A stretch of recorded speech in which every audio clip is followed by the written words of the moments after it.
What's going on, guys? I'm Steve. Welcome back to the channel. Welcome back to another video. If it's your first time stopping by the channel, hit that subscribe button. Trust me, you will not regret it. If you're a returning subscriber, as always, guys, welcome back. Guys, I want to talk a little bit today about a story that just came out. But I mean, I've covered this story before, and a lot of what I said will coincide with the way the story came out. Now, this is the story about the officer, supposedly the 7th officer, or 6th if you don't count Preston Hempfield in the Tyre Nichols case. This is Duane Smith, which is the field supervisor who I went off on a tirade on, who had retired after the situation with Tyre Nichols happened. Now, Mr. Smith been on the force 20-something years, and rather than go back into it, I'll play this excerpt from NBC News and let you guys see it, and then we'll talk about what the article is talking about. Let's get it. Former Lieutenant Duane Smith was the on-scene supervisor January 7th and responded to Castlegate Lane and Bear Creek Cove after Tyre Nichols was beaten by officers. Anybody who had anything to do with the brutal killing of Tyre Nichols should be held fully accountable, and they should not be given any kind of special exit plan whatsoever. Documents from MPD show Smith concluded that Nichols' behavior was a result of drugs or alcohol. Smith can be heard on body camera video in this clip saying, quote, "You done took something, man." Investigators also say Smith failed to get information from his fellow officers on use of force, even though he told investigators he saw injuries to Nichols' face and mouth. He also did not call for medical personnel. The department charged him with neglect of duty for failing to command the scene. Smith was also charged with making unauthorized public statements to Nichols' family, telling Nichols' mother that Tyre was charged with a DUI, but Smith did not have information on scene to confirm those charges. Smith did not wear his body-worn camera that night, according to investigators, breaking MPD's compliance with regulations policy.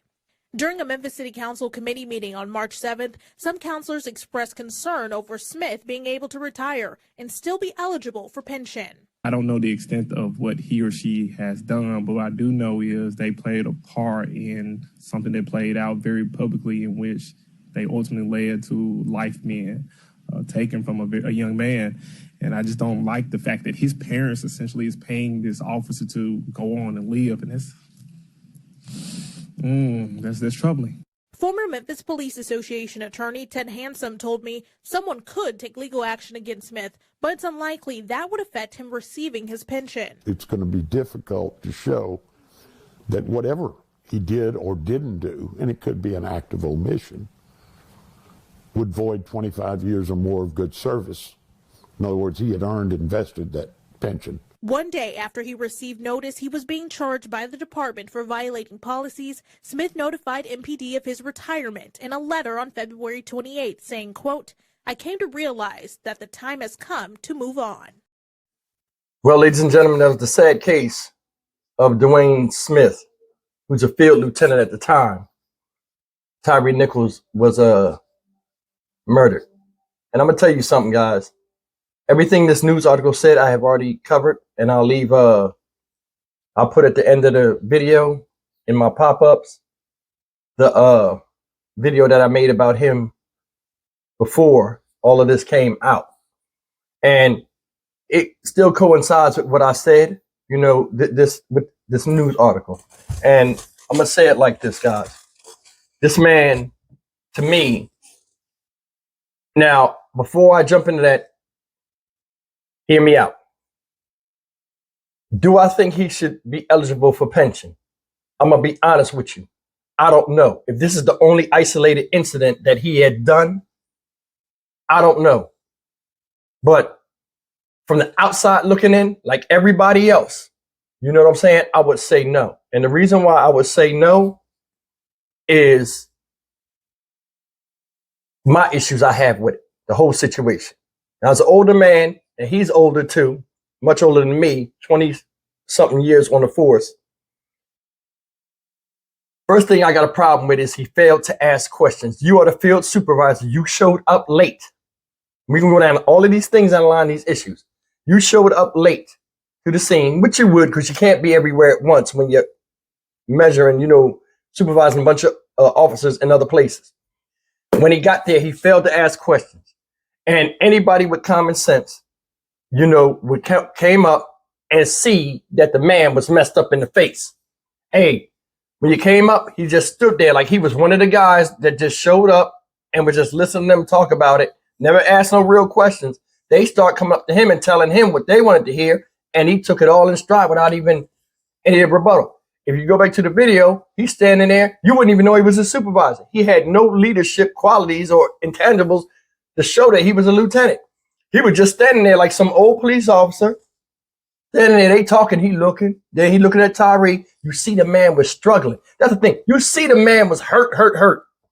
He couldn't sit up. He was falling. He landed on his head. His neck was all over the damn place. As a human being, you didn't say to yourself, hey, man, why does he look like that? How many of y'all arrested him? No questions did he ask. What's wrong with his face? Who punched him? Why is he bleeding so much? Never asked anything. He just sat there like an old dude. They say something to him. You look. Then he go over there and talk to him, just like the news article. You can see it on the video. What's wrong with you?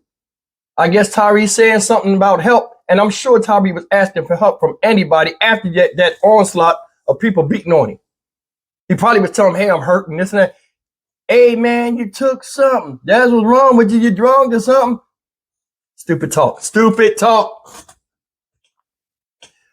I don't like that. He showed no leadership qualities or any type of being a mature officer with all those years of experience on the force. And for somebody to make you a supervisor or a lieutenant, you have to go up the ladder a certain way and be well respected. I guess for your standout performance in policing, your leadership qualities, your high character. He showed no character, no high character. Didn't even ask the basic question. And you know what I think it was? I think he already knew he was out of order, right? He already knew he was out of order because of some of the other stuff they named. And I'll get back to this, like the body cam. But watch this. Like I said, he never rendered aid or took control of the situation. That goes back to the first part. Neglect of duty he was charged with, right? He was charged with neglect of duty because the aforementioned things I named, he didn't do. And that's common sense stuff. And that's a normal job qualification as a lieutenant and a field operative out there overseeing a bunch of people to what? Ask questions. These goofballs ran up to him saying all type of different stories. And I was sitting there watching it. I'm like, all the stuff they were saying, he never asked one damn question. He just listened to them, then looked at the man. You didn't even know he was in charge. He was just somebody standing around. That's a big problem. And that's where I lose respect for him. You know what I mean? It's like we get desensitized to just rolling up on scene, seeing stuff. Oh, it's just a normal night. And that's what's scary about out there in Memphis. For these residents, because if that looking at that did not stir that emotions in that man, God knows what else he's seen or what else the Scorpion unit was doing that he rolled up on and took their credit for as truth. And that's facts, man. That's facts. This is now we're going to start getting to why I think he shouldn't get his pension. He lied to the parents. Oh, your son was a DUI. Your son was drunk. Did Tyre Nichols sound drunk when he got out the car? Did he look incoherent? Seemed like his eyes was wide open when they was punching on him and macing him in his fucking face. He wasn't even there. He didn't even get all of this information. You hear what the news article said? He just made an assumption. Oh, your son was drunk. Oh, yeah, he was messed up. He was drunk. Now he looked dumb because he got marks all over his face. And now all the harm on his body is not reminiscent of somebody being drunk driving down the road with a broke neck. You know what I'm saying? He had a broke neck when he was driving. All the marks happened on his face in the car. What did he do? Punch on him, beat on himself, mace himself. Another thing, he been pepper sprayed so much you could have seen the pepper spray residue on him. You could have been like, hey, man, why y'all pepper spray him so much? That's the thing I don't understand.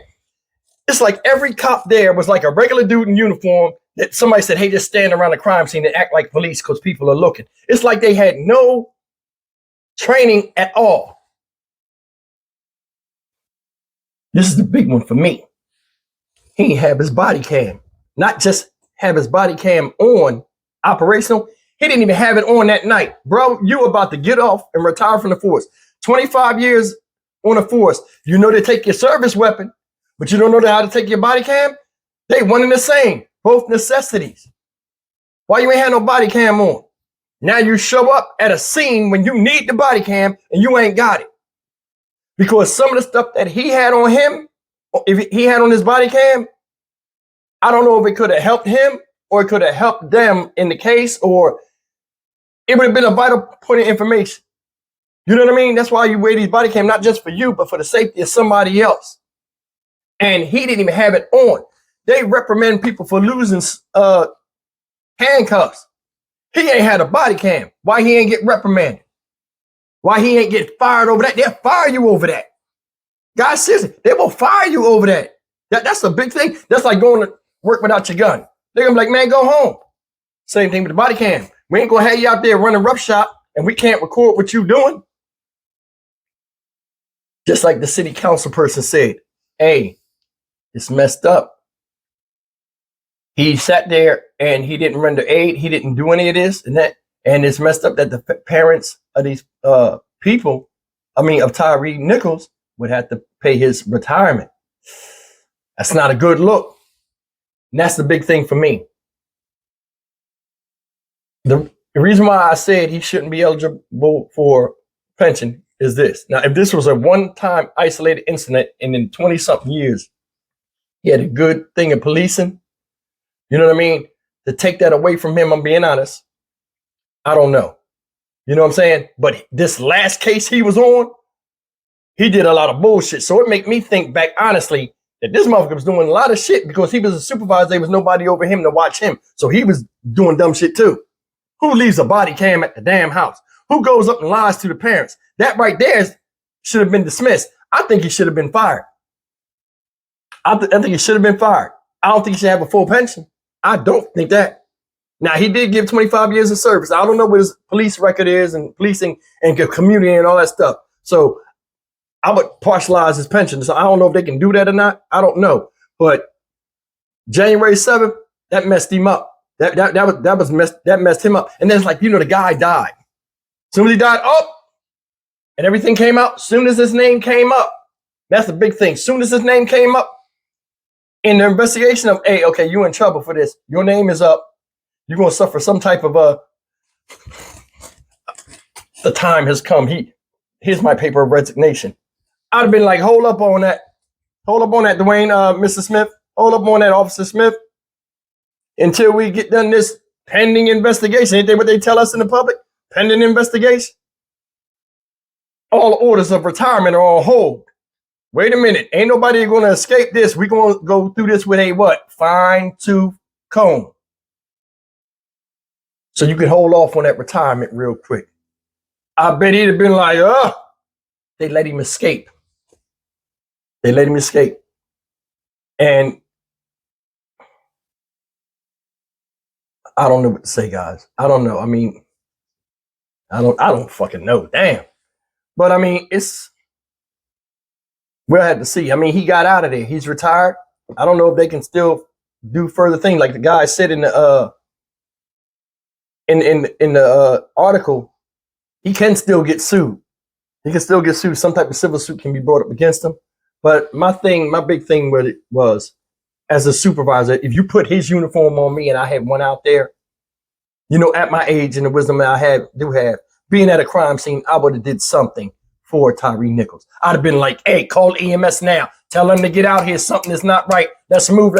What are you standing around for? Stop talking and render aid to this man. Listen, call.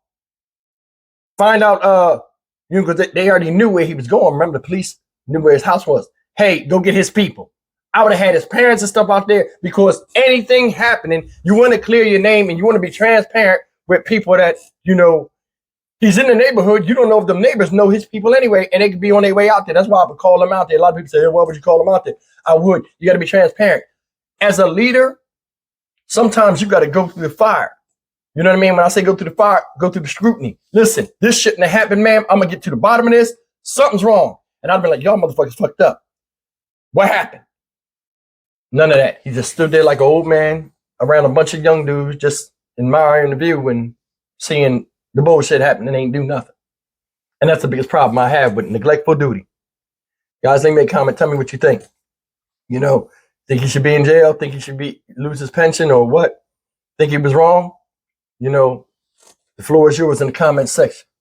As always, like, comment, share, subscribe. I'll see you guys in the next video. Take care.